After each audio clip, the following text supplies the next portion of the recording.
before the man. Whether on stage or screen, Christopher Plummer was a singular performer who could play a villainous tycoon, a musical father, a bitter rival, and more. Born in Toronto, young Plummer first caught the acting bug in Montreal. In the 1950s, he began a lifetime love affair with theater, appearing on Broadway and at Stratford, where he fell hard for Shakespeare. He was a text man. He was, one of the last of that generation that really had everything memorized, all the poetry, all the important soliloquies. Actor Alan Hocko was lucky enough to watch Plummer perform as Prospero. He had this ability, like no actor I've ever seen before or after, to pull the entire festival audience onto the stage with him. And yet listen to Plummer back in 1964, hedging his bets about filming The Sound of Music. If, for instance, nothing worked and I wasn't any good and I didn't make a sort of mark in films, I could always go back to the theater. You about my children? Not finished yet, Oh, Captain. yes, you are.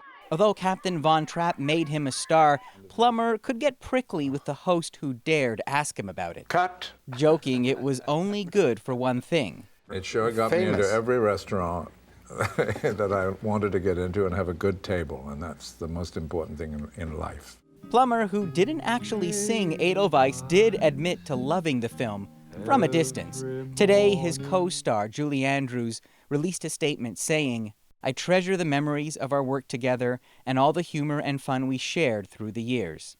In his later years, Plummer enjoyed a resurgence, and in 2012 he became the oldest actor to win an Oscar for the film Beginners.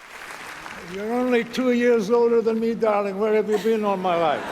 Then Plummer, ever the pro, just kept going, as always relishing the work right up to the end. He was aware of being frail, but he was also just excited. I mean, every time I spoke to him, he was excited about these new roles. Because for Plummer, every performance was a chance for something new. The curtain has not yet fallen. It's simply stuck. Eli Glasner, CBC News, Toronto.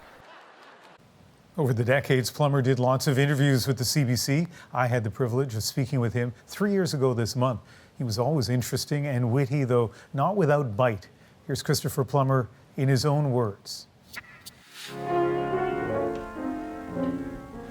I just do this for laughs.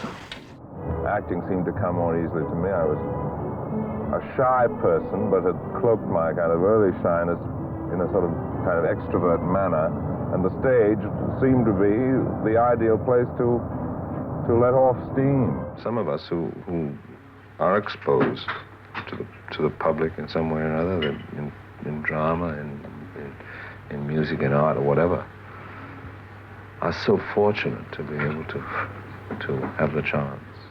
If you're not too famous or you're not recognizable, say, who's he, you know?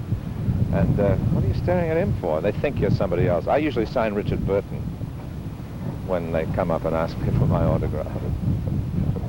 Because I'm terrified they're going to say, who's Christopher Plummer? It's a wondrous thing to play different people and different, because that's fun. Yeah, And if acting isn't fun, give it up. It's not always a great script that interests me. If there's a lot of money, I will say yes, absolutely. Where? And then if it's a location that is attractive, and Elaine and I will talk about it, and then we'll go off and do it, even if it's a piece of garbage. It is nice to have a kind of every 10 years there's a new career, and to be my age and suddenly getting more scripts and more offers than I did when I was in the last decade. It's extraordinary.